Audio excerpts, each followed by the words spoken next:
Okay, good morning, financial math class. I'm going to talk with you today about retirement savings plans. But in order to do that, what I first need is for us to discuss exponential growth. Now, you may or may not have talked about this in an Algebra 2 or pre-calculus or calculus class already. This is just sort of a brief overview to get everybody onto the same page, okay? So the first type of function that you really learned about way back in middle school and in algebra was a linear function. All right, you all remember y equals mx plus b. All right, that was the slope-intercept form of a line, and a line is just a never-ending. We want to say a straight line because a line is always straight. So we have this line that's coming across. Now, when we look at this from a monetary point of view, what we would be talking about is if, say, every month you took $50 and you placed it in a security deposit box, or you hid it under your mattress or something like that. But every single month you put in $50. All right, so if you started off with no money at the beginning of whatever time happens to be, and then after 1 month it would go, that amount of money would go up $50, and then after another month that amount of money would go up $50, and then after another month it would once again go up $50, and every single month you would be talking about $50 being added to the total.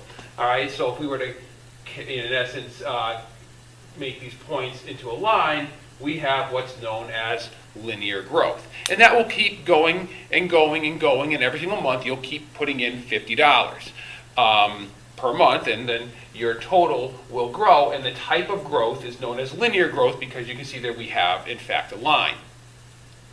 And there's nothing wrong with that, okay? However, because we're in this capitalistic society, we tend to look for more money. Okay, and so what do? We tend to focus over here with exponential growth. Now, the idea behind exponential growth is what you've actually been doing with your savings in all likelihood, which is, because I remember many of you raised your hand saying that yes, you do indeed have a savings account. All right, now with a savings account, you place the money into a bank, and then the bank gives you interest. Now, whether it's bank across the street, the Bridgewater Savings Bank, or Mansfield Bank that came in and talked to our class, or whatever bank or credit union you have to work with, a savings account usually does not have all that great of an interest percent. But basically what it says is that, okay, well, if you put in $50, then after 1 month later you put in another $50, well, during that second month, the first month's $50 earned some interest, okay? And it may have only been 5 cents, 10 cents, whatever, but or maybe even 1 cent, who knows, depending on what the interest rate was.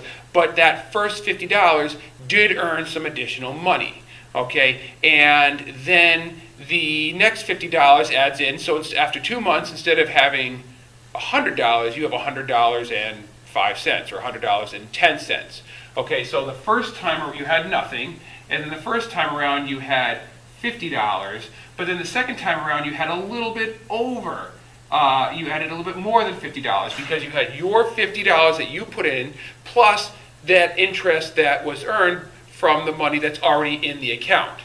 All right, so now when you go to month number 3, again, you're putting in $50, but the money, that $100 that's already in there, that $100.10, is earning interest as well. So by the end of month 3, in fact, you have $151, if you will. So what ends up happening is our growth is just a little higher each time, because the more money that you place into the account, the more interest you earn, and therefore the more money that the account increases by on a per month basis. It's not always going to be $50 every single month.